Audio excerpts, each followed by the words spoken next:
Knight and Marquez Brownlee. Yeah, it's rewind time.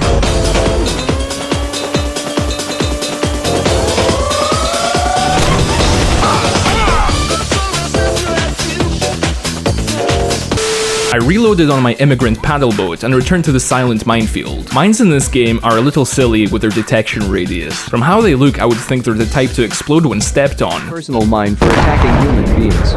Yet they will detect you from a fair distance away, making navigating around them almost impossible. Even then, they're sketchy. I've gotten close enough to some mines where I could rest my gamer neck on them, yet it'll be some other random mine that explodes and claps my little ass cheeks. I managed to get random by emulating the Germans in 1940 and simply going around. You can also shoot them, which would have been helpful to know at this stage, but I discovered that later. This was now Uncharted territory. In all the years that I've played this game, this was the first time I've come at the village from the beach. I think this is the real testament to the open nature of the game when compared to most others that I was playing at the time, and it's one of the reasons I come back to Crysis once every year or so. Your objective is in this house, but oh no. In an absolute 2000 IQ troll move, they've moved the hostages to the other house, just next door. Those sneaky Koreans. Pissed off, I grabbed the bitch at the very first opportunity. Wait, that's a different channel. Having gone back and replayed the game after editing, I realized that you can also just completely bypass this first house with an optional objective in the outskirts of the town. That just backs up my point about how much replay value Crysis has. I got to the floor where the CIA agent was being held and Psycho unironically teleported behind me before kicking the door down and absolutely decimating it. What did that door ever do to you, huh? Alright, love, looks like you pissed yourself. It's okay, it's not my piss. Basically, there's a research/excavation station thing somewhere within the island, and we have to go there, because you better goddamn believe that if they find any oil, we about to invade this whole bitch. Oh, and also General Kyong is there, and something about a statue that's emitting 5G signals. Not good.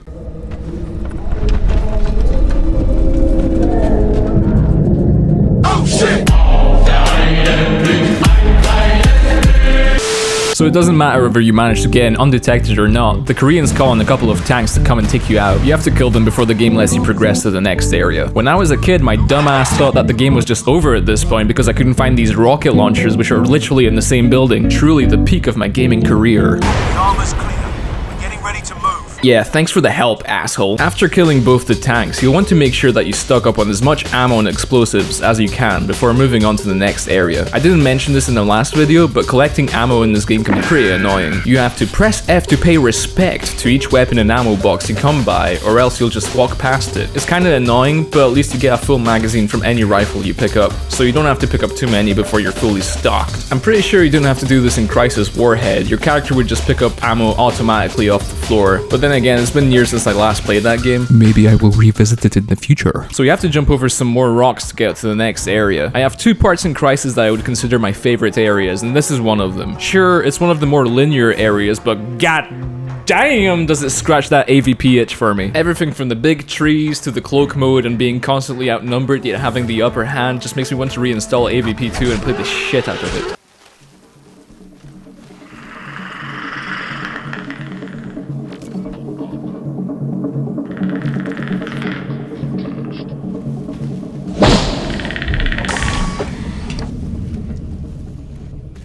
Now that's the stuff right there. Here's that other researcher, by the way. He's just taking a swift power nap. Hey, there's Prophet.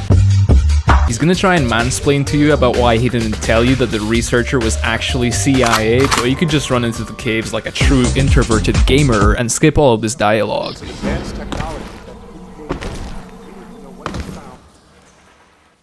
While we're here, I should mention just how long these loading screens used to take back in the day. I have this game installed on an SSD, so it doesn't take more than a few seconds to load an entire area. In 2008 though, oh boy, it wasn't unusual to be waiting around looking at these pictures for a hot minute or two.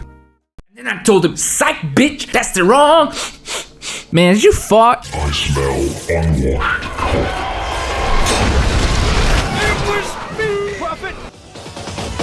So now you're all alone, just like real life. You're contacted by Major Strickland and you tell him that Prophet is MIA. I'm sure he will be back later, right? From now on, Strickland will be the voice telling you what objectives need to be achieved. And I don't really like him. I don't know if the devs intended for him to be annoying, but I'd often just be walking towards whatever objective I needed to do and he'd just be like, Nomad, our tank column cannot the train station and neutralize! Like, chill dude, I only have 2 legs and I can only do so much. This area is pretty unremarkable for the most part. You get a lot of enemies to fight and there are some highlights, like the suspended bridge that you can destroy and add like 20 more fucking minutes to your playthrough. And also the frogs. Gotta mention the frogs again, just because look at them. And then there's also the helicopters. There's not much to say right now, just know that they're one of the most annoying things about this game, and if you're not carrying a rocket launcher with at least 2 missiles in it, you're gonna be fucked. Here's what you'll be doing in this area. First thing you do is re-establish radar contact with command, because the game is already having to recycle previous objectives. Guess what? Then you have to cross this river and access this computer terminal to download more Rule 34 for this video. Look, what you do at the objectives doesn't really matter. It's the fighting in between that's the real meat and potatoes of the game. But like, come on. You have a pretty cool physics engine on your hands here, so it's a shame that there aren't any destruction-based objectives other than blowing up these stationary AAA batteries. Would have been cool to have more things to blow up with this C4, like maybe instead of having to turn these radars off, you had to destroy a tower or something. You get to destroy a train car later, which is the closest thing you get to something new, but it feels like this engine could have been pushed a lot more than it is. The intel you just grabbed shows you the location of the excavation site, which is just a stone's throw away from here. The camp isn't really well protected for housing something as potentially world-changing as an alien artifact, but whatever. You get inside and... Look, this cutscene is like 3 minutes long and I still have so much left to cover. If you'll allow me, I'll give you the abridged version of what happens here. General Kyong, listen to me. No. I just need a little more time. Your forcer is hostile. Good God, man, we don't even know what that thing is.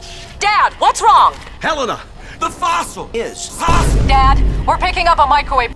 I understand. What the?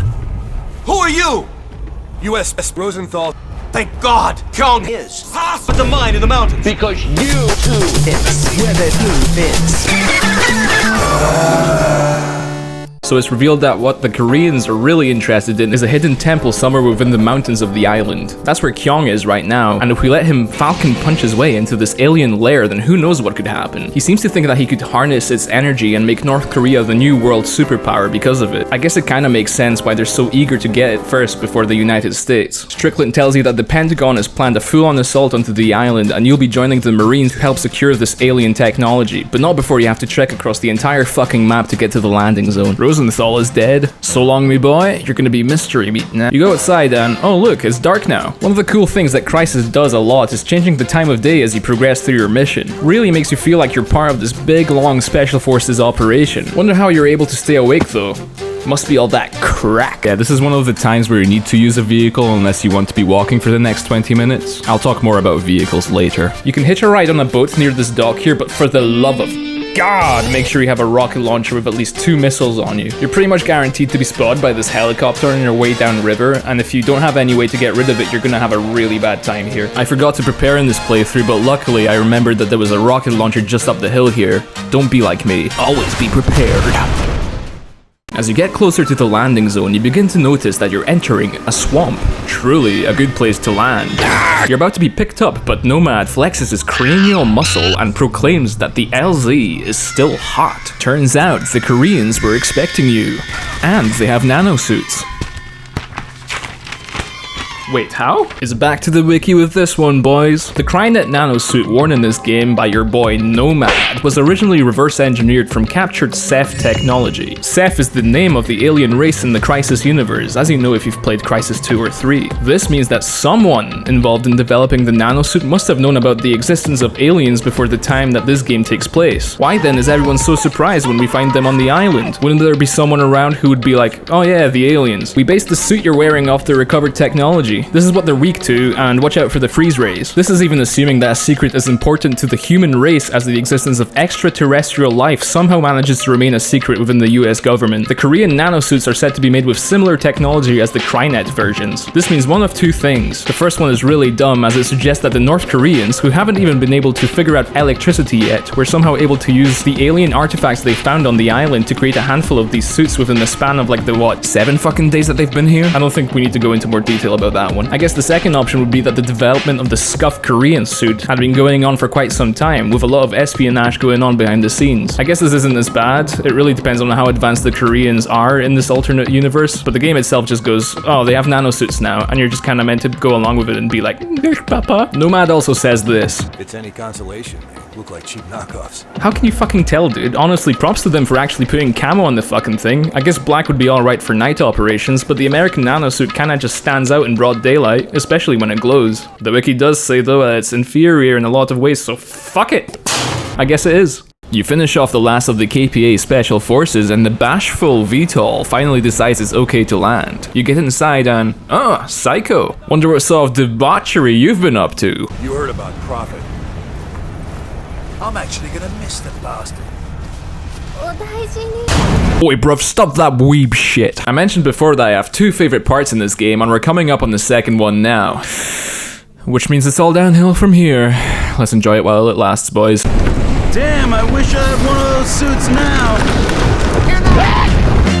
There's just something so freeing about this assault mission that makes me look forward to replaying it every time. I think the atmosphere plays a big factor. You're no longer a special forces guy all by yourself on some random Filipino island. There's an actual invasion going on, and you're there to help. You're still going in behind enemy lines, but you don't start there. You have to find your own ways to get into these Korean strongholds to take out these AAA batteries how you see fit. Once you do take them out, a VTOL will come in and drop Marines off to secure what you've left over. It feels dynamic, even though it's still very much the same stuff you've been doing up until this point. Then there's the design of the map itself. This is one of the more open maps with very little terrain that's actively trying to block you off. You can swim to your objectives, walk, drive, or hop on a boat if you want. It's your choice. It's the perfect time to bust out that scar you've been saving too, or if you dropped it earlier, you can get it back here and actually have some fun with it. I'm not going to show too much footage of this part of the game. This is in my opinion where it peaks. You finish the mission by lasing this cruiser for the US Air Force flying overhead, and just like that, this is usually where I would end my playthroughs. The Ceph won't show up for a while yet, but this next map, fighting the Koreans, can be a real ball ache. Hey, you finally meet with Strickland. Gentlemen,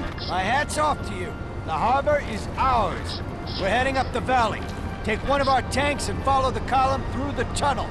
You're qualified to handle one of these, right? Yeah man, let me just drive a whole ass tank by myself. Well, here I was thinking I could finish this series with part 3. Look how that turned out. Part 4 should hopefully be the last part, but then again, I thought part 2 was gonna be the last one. Might as well keep YouTube happy with the consistent uploads though, eh? I want you to subscribe to me Scav Merchant Hub on YouTube. Thank you, cringe. Fuck.